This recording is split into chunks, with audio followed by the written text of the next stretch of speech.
Amigo, amiga, estamos de volta com o nosso Conselho de Notáveis. O Se Liga está no ar. Não se esqueça de se inscrever no nosso canal. Não se esqueça de dar o seu like, porque quanto mais você mostrar que gosta desse nosso papo, mais a gente vai ficar parrudo aí no YouTube, mais a gente vai poder conversar com propriedade com esses que são nossas feras, nossos craques. O economista Manuel Tedin, o publicitário Elísio Pires, o designer Marcelo Pereira, o também publicitário Lula Vieira e o nosso consultor Paulo Fraga. Primeiro assunto, polêmica pura, até porque já começa na escolha da personagem. O Procurador-Geral da República, o Aras, que foi escolhido pelo presidente da República, fora dos padrões de rotina dessa escolha, não que ela seja obrigatória, não é obrigado a seguir a rotina, mas já estava convencionado que sim, que haveria uma lista onde aqueles pré-escolhidos deveriam ser escolhidos entre os possíveis procuradores, e não é o caso do Aras. E o Aras entra com uma cabeça em discordância com o Ministério Público, com seus comandados, com aqueles que devem seguir, se não tudo que seu mestre mandar, que não é assim que a banda toca, mas a linha do procurador-geral é quando vai se investigar qualquer coisa neste país. Vou começar com ele, Paulo Fraga. E aí, essa briga Aras-Ministério Público vai render, vai durar, a gente vai perder ou vai ganhar? A minha impressão é de que vai render, e eu entendo que a atitude dele é inconcebível. Roupa suja a gente lava em casa. Certamente ou possivelmente a Lava Jato tenha cometido exageros. Os exageros têm que ser punidos e evitados. Existe uma corregedoria dentro do Ministério Público, cabe a ela fazer isso. E ele, em vez de resolver os problemas domésticos do Ministério Público, ele expõe a imagem do seu ministério e da Operação Lava Jato. Então, foi um movimento, na minha maneira de ver, de natureza política e irresponsável que denigre a instituição chamada Ministério Público Federal. E, Tedinho, você acha que o Aras tem razão em relação particularmente à Lava Jato, em chamar a atenção dos procuradores ou não? Eu acho que o Paulo disse tudo, né? A questão não é nem o mérito, se ele tem razão ou não tem razão. Isso não é maneira de fazer. Eu, pessoalmente, acho que a Lava Jato, de fato, cometeu alguns exageros, teve prisões provisórias que foram absolutamente malucas, muito longas e tal, mas isso é um problema que tem que ser visto. Agora, usa os mecanismos institucionais internos. A maneira que o Aras fez foi totalmente inadequada. Eu estou 100% com o Paulo. Raro isso, né, Paulo? A gente concordar assim, mas dessa vez eu estou concordando. Eu prefiro quando a gente discorda. Mas não se preocupe que já já vocês vão voltar ao normal.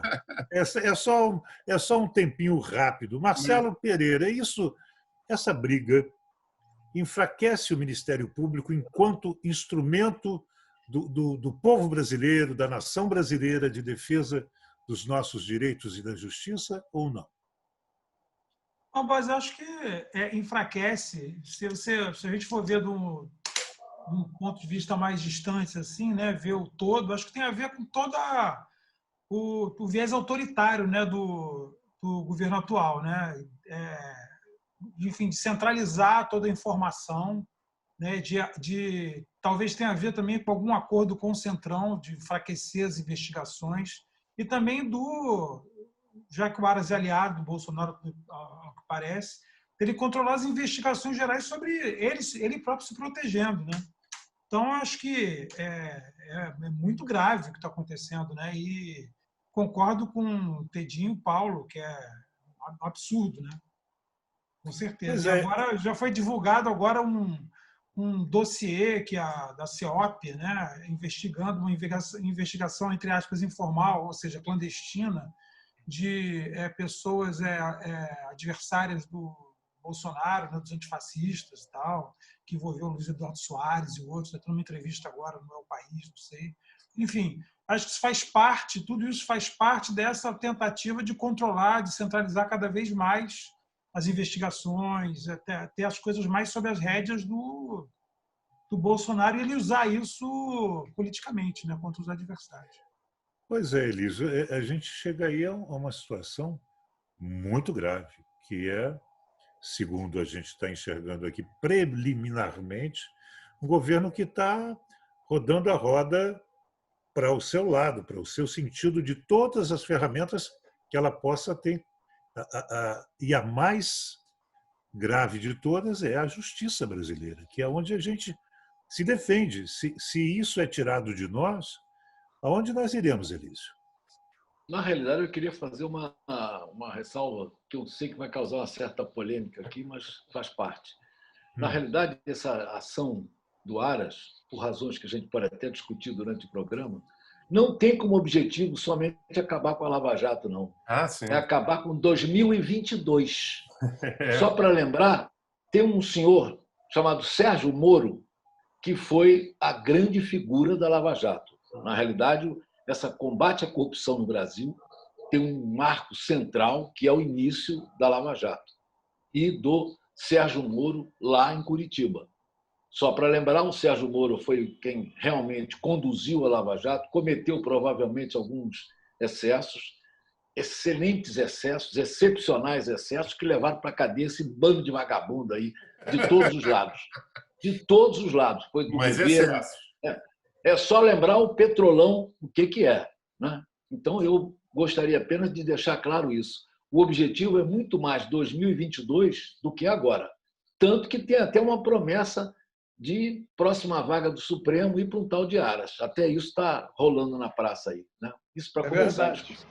Pois é, do Lula Vieira. Então, temos aí uma manobra política nessa briga Aras-Ministério Público, que só tem esse olhar, desmontando, né, a Lava Jato, impedindo que qualquer possibilidade que leve Moro a ter sucesso em 2022 possa ter sucesso? Você não tem a menor dúvida. O Bolsonaro hoje não faz nada que não seja ou para continuar no cargo e fugir de qualquer movimento que permita uma hipótese dele ser apiado de lá, ou ele prepara 22. Evidentemente que sim. É o único pensamento dele e da família. Agora, ele está fazendo um arremedo de país ou de estrutura governamental. Ele está colocando realmente os seus áulicos, os seus funcionários, aqueles que rezam a sua cartilha, e se afastando de todos, a não ser com aqueles pendurucários, aqueles trocos que ele entrega aos membros do Legislativo, que interessa para formar massa de manobra para ele. Agora, no que é fundamental, ele não pensa em nada mais a não ser viabilizar a sua reeleição. É muito triste porque ele não mede as consequências de nada. Ele não para pensar o mal que ele pode estar fazendo à democracia brasileira. É isso. E sempre destruindo, né? Sempre destruindo. Todas as ações de Bolsonaro, desde o início, são de desmantelar alguma coisa, né? Sempre isso, né? Marcelo, aproveitando que você está aí, o desmantelamento, né, não é só da Lava Jato. Quando você começa a ter essa atitude, você desmantela toda uma estrutura de justiça. Você Sim. cria um vício grave dentro de uma máquina que não é para isso. Não é o que vai acontecer daqui a pouco. Começa pela Lava Jato e vai embora. Exatamente. E esse viés autoritário começa desde a escolha do Aras, né? Que existe uma regra não escrita, que também são regras importantes, né? De uma etiqueta, de um acordo, né? Que no caso era a lista tríplice, que era exposta ao presidente, ele escolheria dentro dessa lista tríplice que os presidentes anteriores respeitaram. E o Bolsonaro não respeitou, né? Um outro indício. A mesma coisa aconteceu com reitores de universidades, enfim, etc. Né? Pois é. É um movimento orquestrado, né? Isso, Paulo, é um movimento orquestrado que vai dar nessa bendita escolha. Se você escolhe um cara que joga bem pela direita ou pela esquerda, ele vai fazer gols pela direita ou pela esquerda. Muito raramente ele vai mudar de lado, ou não? Eu concordo inteiramente. Se você pegar o conjunto dos comentários, o Elísio introduziu a questão de 2022. Na minha avaliação, esse movimento é um movimento orquestrado, feito de comum acordo entre Poder Executivo, Legislativo e Judiciário, com o objetivo de desconstruir a Lava Jato, Sim. de pegar a imagem do Moro e também desconstruir e trabalhar em duas grandes frentes: garantir que os que cometeram os seus crimes não sejam punidos e pavimentar a estrada do Bolsonaro 2022. E como dá paradeiro a isso, Elísio? Não tem jeito? Não. Bom, só para lembrar, a campanha na rua já começou no Nordeste, inclusive. É só lembrar a imagem, né, do Bolsonaro com o chapéuzinho de nordestino lá. Comendo buchada de bode, aquela coisa. Tomando buchada de bode, tudo que tem direito. Quer dizer, ele está numa campanha. Isso foi o Fernando Henrique, não se confunda. Meu Deus. Não, foi Fernando Henrique, não se confunda. É outro departamento, Fernando Henrique. Vamos ficar agora no Bolsonaro. Bolsonaro, que é o católico mais evangélico que o Brasil já conheceu. Não tem dúvida nenhuma disso. Né? Terrivelmente evangélico. E é católico, ele se declara católico. Né? Mas a Bíblia tem uma passagem em Tiago, acho que é capítulo 2, se eu não me engano, que fala que a fé sem obras é vazia. Isso quer dizer o seguinte: tem gente que acha que tem que fazer caridade para ganhar o céu, a minha interpretação é outra. O que quer dizer isso é o seguinte: você se dizer alguma coisa só será comprovado de fato se você agir conforme aquela coisa que você está se declarando, de acordo com aquela coisa que você está se declarando. Então, você pode se chamar cristão à vontade. Se você não age como cristão, com generosidade, com amor ao próximo, procurando o bem dos outros e tal, você acha que é cristão. Quer dizer, um cristão não fala para uma deputada que ela não tem direito, ela não corre risco. Não merece ser estuprada. Não merece ser estuprada. É bonito. Ser estuprada. Isso não é atitude cristã de nenhum cristão que eu conheço. Eu sou cristão, Barbosa também é. Você conhece alguém assim, cristão de verdade? Não, inclusive, Manuel, não é à toa que eles não se dizem cristãos, eles se dizem evangélicos. Né? Porque quando coloca Cristo como nome da coisa, o peso muda. Parece que falar do evangelho não é falar de Cristo, e é falar da mesma coisa. Né? Só que esses que se dizem evangélicos e cometem atrocidades como essa que a gente falou agora, né? Nunca se dizem cristãos, porque cristão é o imitador de Cristo, e Cristo jamais faria isso. Não, eu queria só dizer, eu concordo plenamente com o evangélico Tedinho. Assino embaixo o evangélico. Deixa eu pegar aqui o Lula Vieira para... Inclusive, eu preciso ligar meu abastecedor aqui, minha bateria está diminuindo e eu não quero sair de cena. Só vou sair de cena para ver isso enquanto ouço o Lula. Vou ouvir cada palavra sua, Lula. Só vou dar 2 passos para cá e 2 para lá. Tem como parar isso? Se o Procurador-Geral da República não tem quem o balize, quem o fiscalize, quem o oriente além do presidente da República, o Supremo não pode, de alguma forma, examinar isso? O povo não pode, com algum instrumento oficial, pedir para que alguém, o Ministério Público ou o STJ, ou seja quem for, examine a idoneidade ou a retidão desses passos do Procurador-Geral da República, Lula? Olha, não há como. Não há como. Eu tenho a impressão que a pressão política é possível ser feita. A demonstração da não concordância é possível que se faça. Agora, meios legais, ele está dentro da lei. Você não pode a priori, desautorizar nenhuma autoridade. E ele nomeou dentro da lei e o cara vai continuar dentro da lei, fazendo o que bem entende, principalmente o que o Bolsonaro quer que ele faça. Não tem dúvida. Aí é realmente uma pressão política. Legalmente, eu acho que não tem nada a se fazer. Estão perfeitamente dentro da lei. Não dá para criar um mecanismo de retirar isso tudo. Está se aparelhando com vistas à eleição, à futura eleição para presidente. Estamos enrolados.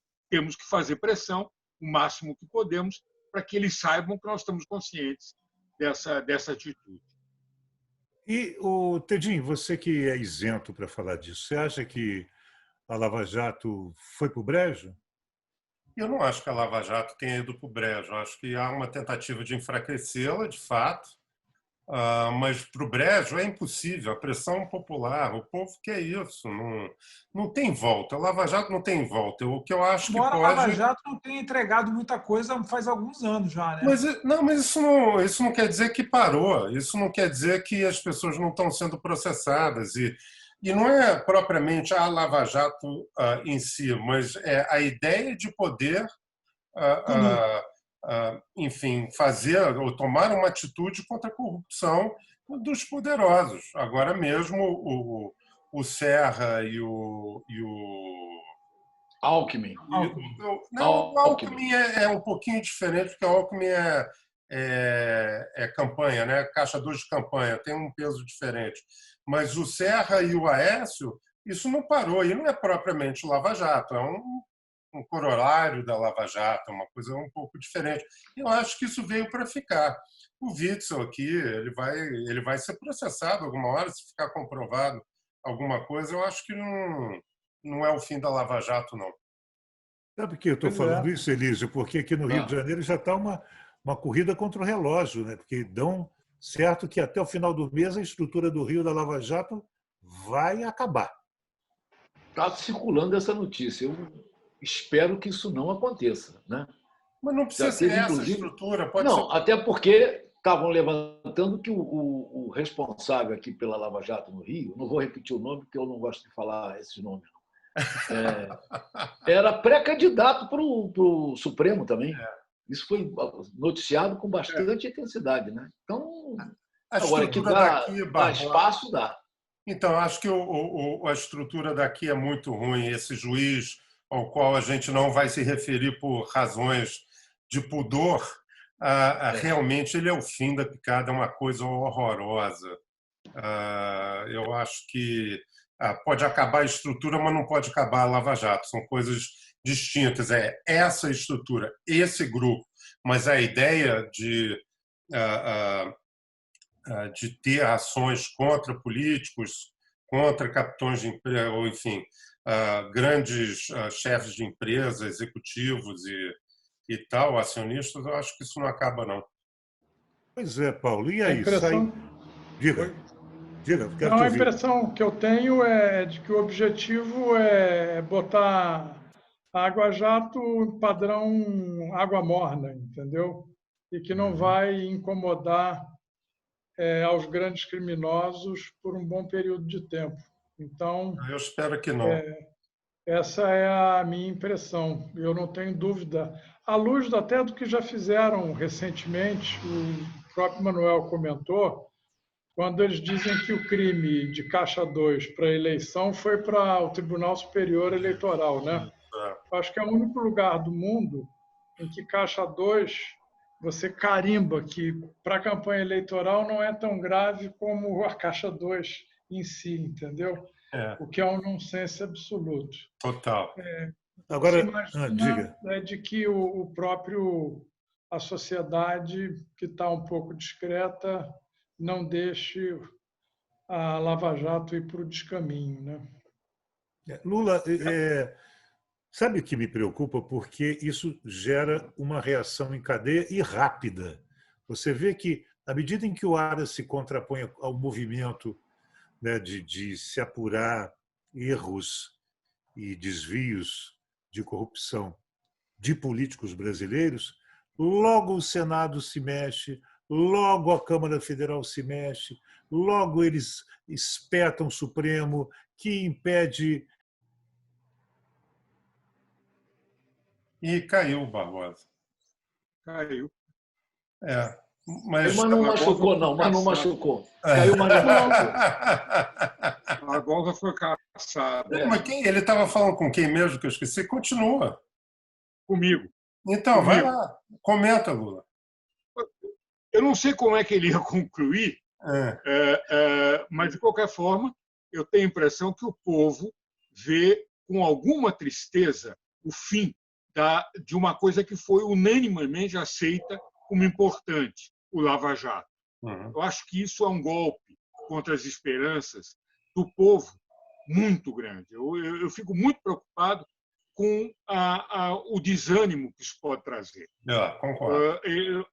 Esse país estava ao lado do que a Lava Jato fazia. Pela primeira vez, a gente ouvia as pessoas dizerem que os poderosos estavam sendo achados e punidos. E, de repente, é a prova final de que nós aqui basta você ter dinheiro ou saber usar bem o dinheiro que você se aproveitou, que você fica imune a qualquer tipo de castigo. O Lava Jato é importante pelo que ele tem de exemplar. E parece Ô, Lula, que está muito... olha que coisa interessante aqui. Apesar da Lava Jato, o que continua se roubando é uma grandeza. Inacreditável. Nós estamos vendo isso aqui no Rio de Janeiro, no Pará, da forma como foi. E no Brasil inteiro, em plena pandemia, Santa Catarina, horroroso e que está sendo cometido. O Rio de Janeiro, então, é um escândalo inacreditável. Não, porque tem o envolvimento do próprio governador, né? Aparentemente tem o envolvimento do governador. Eu acho que isso é um defeito geral. Aqui no Rio ele aparece mais e os volumes são maiores porque o Estado é o segundo orçamento brasileiro, mas eu acho que é um problema nacional. Sem tirar a gravidade do Rio, evidentemente, é tão grave quanto. Mas é um problema nacional, Santa Catarina.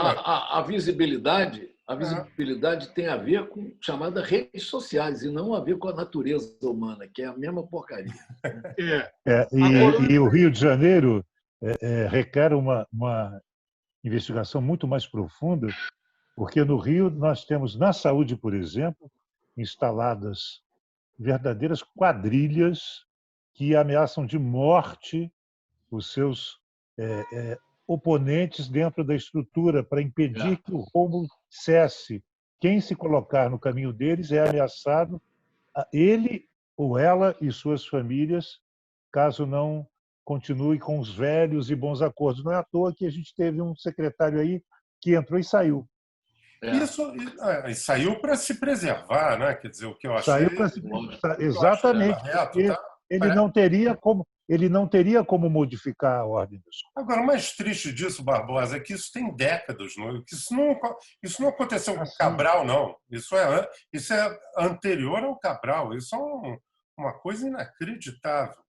Cabral é um seguidor guloso de uma política que já estava sendo feita. É um seguidor aloprado, né? Ele é um aloprado. O cara perdeu completamente qualquer estrutura. Mas olha, é um exemplo muito positivo. Ele está em Bangu até hoje. É verdade. Até hoje em Bangu. Verdade. É verdade.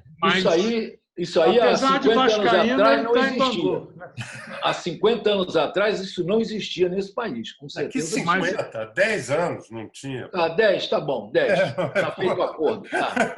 Eu gosto da visão otimista de vocês, de achar que isso pode ser um retrato da atual situação, que ele finalmente foi punido. Mas até ele já disse, eu acho que exagerei. Quer dizer, na realidade, ele é o símbolo. Ele é aquele que eles prenderam o Cabral. Daí você deixa tudo atrás vir e todas as pessoas fazendo o que estão fazendo. Em plena regência da existência do Lava Jato, você viu que foi essa história do dinheiro gasto na pandemia. O que eles fizeram que é digno do Sérgio Cabral. Ele deve estar com inveja, dizendo, pô, esse eu não cheguei a tanto. Não, é mais perverso ainda do que o do Sérgio. Dos Não, dois construíram, Sérgio, né? Sérgio construíram Porto e Sérgio Cabral. sete hospitais de campanha, se eu não me engano. E só começou só a operar dois. dois que Então, operaram só. É. E o pior que fizeram, como a caricatura. Pegaram os aparelhos de um, botaram, inauguraram, estavam levando para outro lugar para inaugurar. Quer dizer, realmente, eles perderam... Um amigo meu me apresentou o cara que fez isso uma vez. Eu conheci há um tempo atrás. É Ainda bem que você verdade. não falou o nome do amigo. Graças a Deus. Nem Mas, do olha, amigo do amigo. nem do amigo do amigo, que esse é pior. O amigo do amigo é que é a morte. É. Mas, Lula, pior que isso, muito daquilo que a gente utilizou, se é que chegou a utilizar, e muito daquilo que não chegou a ser utilizado, que nem da Caixa saiu, era material alugado pelo mesmo preço daqueles que foram comprados. Ou seja, muito do que se diz que estava montado aí nas estruturas vai voltar para o dono, e a gente pagou como se tivesse comprado. O roubo é muito maior do que se imagina. E como é engraçado aquilo que a gente acha que é apenas uma verdade popular e que é impossível a gente acompanhar a realidade ou aquilo virar realidade. O que se fez com o dinheiro destinado a essa pandemia, o que se roubou, o que se fez de bagunça, algumas vezes evidentes, as pessoas perdem o sentido do perigo e vão fazendo. Realmente, parece que é só enxugar gelo, mas que seja, pelo menos, uma atitude permanente, uma ação permanente de manter as coisas, no mínimo, razoáveis. O que eles fizeram nessa pandemia é absurdo. Se abrir 11, fechar tudo depois, sem utilizar, você fazer, como disse como dissemos aqui, fazer equipamento alugado e dizer que comprou, fazer equipamento que não serve para o destino que disseram que servia. O que meteram a mão nessa pandemia chega às raias do absurdo. É tão grande que é difícil de acreditar. E, Marcelo, você, aí voltando à origem da nossa conversa, essa disputa interna da justiça não enfraquece as ferramentas de combate exatamente à corrupção, que não para de acontecer? Sim, com certeza. E agora, enquanto vocês estavam falando, eu estava pensando aqui na ironia, né, de como a pandemia protege, né, o Bolsonaro e todos esses caras, né, porque, de certa forma, ela vira o assunto principal de tudo e ela impede um pouco que haja alguma ação, até popular, de pressão e tudo, em relação a essas atitudes todas que acontecem, né? Então, é um tal de passar boiada que a gente vê por aí, desde todas aquelas portarias do meio ambiente e tal, quanto coisas aqui na Prefeitura do Rio, do Crivella, tem aprovado essa lei agora do puxadinho, que é um negócio pavoroso. Isso é uma coisa criminosa, inominável, né? Assim, a destruição da cidade, está, né? Condenada, porque você vale tudo contando que você pague, ou seja, você pode regularizar e fazer qualquer praticamente irregularidade que você pagando você regulariza. Isso é uma passada de boiada aí em cima, né? Durante essa época de pandemia aí. Paulo Fraga, com Sérgio Cabral, Eduardo Cunha, indo em cana, enfim, outros nomes menos cotados, o povo não perdeu o medo de ser feliz? Não tem medo de ser preso, não, esse povo, Paulo Fraga? Pois é uma coisa incrível, né? E, recentemente, o advogado do governador estava se referindo à legislação que trata de impeachment aqui no Rio de Janeiro, dizendo que é um queijo suíço e, pelas jurisprudências ou pareceres do Supremo Tribunal, deixou uma série de lacunas ou buracos aos quais eles vão explorando e protelando as decisões que precisam acontecer de maneira mais rápida. é a justiça sendo conivente com a impunidade, né? Paulo Fraga, você se liga em quê nessa semana? Olha, vamos falar de coisas mais leves, né? Eu me ligo no Campeonato Brasileiro, que começa no próximo dia 9, e eu espero que o meu flamenguinho seja bicampeão brasileiro, entendeu? Um flamenguinho, eu vou chamar o Marcelinho, não, brincadeira. Marcelo Pereira, me conta, se liga em que essa semana, Marcelão? Eu estou ligado num filme da Netflix, produzido pela Netflix, chamado Rede de Ódio. É um filme polonês. Espetacular, eu vi. É um filme polonês sobre um gabinete de ódio lá, sobre um menino ressentido, tal, um garoto, tal, que, enfim, apronta das suas lá e cria uma situação terrível, enfim. É interessante, claro, simplifica um pouco, mas é muito interessante o tema e como ele é abordado, enfim. Eu Excelente. Assistir. Joia. E qualquer semelhança é mera coincidência, né, Elísio? Não, mera coincidência. Elísio Pires, se liga em quê? No novo técnico da Gávea. Ponto. É isso.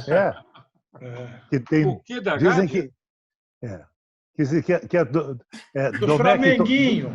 Domecq Torrente, é isso? Do Flamengo. Do Flamengo. É o catalão. Chique demais, rapaz. Tá bom. Lula Vieira, se liga em quê? Eu me ligo nessa, por incrível que pareça, nessa situação do Rio de Janeiro. Quer dizer, eu vejo eu fico assustado com o rumo que estamos tomando e o que vai acontecer por aqui, inclusive com o suicídio, com o pouco caso que a população está tendo com essa pandemia. Eu estou realmente muito assustado e não consigo me desligar. Cada vez que eu olho pela janela ou vejo alguma coisa, alguma transmissão de televisão, e vejo o pessoal sem máscara, pessoal sem medo, pessoal não acreditando, num negacionismo realmente absurdo e muito preocupante. Eu não quero morrer de gripe só por causa da irresponsabilidade dos outros. E, claro, tome cuidado por isso. Chocante mesmo. Manuel Tedinho, se liga em quê? Eu me ligo na ciência, no conhecimento, no respeito ao conhecimento na hora de desenhar políticas públicas, na hora de pensar o país, não parar com essa bobagem de crendices e desenhar política pública baseada em opinião, em vontades, em ideologia. Claro, sempre tem uma visão de mundo que está por trás, a ideologia sempre vai entrar um pouco, mas que seja ideológico, mas baseado em dados, baseado em fatos e que seja monitorado e avaliado de forma adequada para poder mudar. Aqui no Brasil é um bunda-lelê, cada um faz o que quer, do jeito que quer, porque acha que está certo. E vamos parar com isso. Marcelo Pereira, Paulo Fraga, Manuel Tedin, Elísio Pires, Lula Vieira. Que timaço, hein? Eu tenho prazer, como você aí, que está vendo a gente, não sei se em casa, no trabalho, na rua, na chuva, na fazenda ou numa casinha de sapê, né, de saber mais, de conhecer mais, se aprofundar um pouco mais naquelas questões que dizem respeito à nossa vida, que mudam a nossa vida, que interferem na nossa vida. Obrigado, rapazes. Não se esqueça, inscreva-se no nosso canal, dê um like aí para que essas feras voltem semana que vem mais dispostas ainda. Obrigado, Manuel. Obrigado, Lula. Obrigado, Elísio. Obrigado, Marcelo. Obrigado, Paulo. Abraço. Boa. Tchau. Bye, bye. Abraço.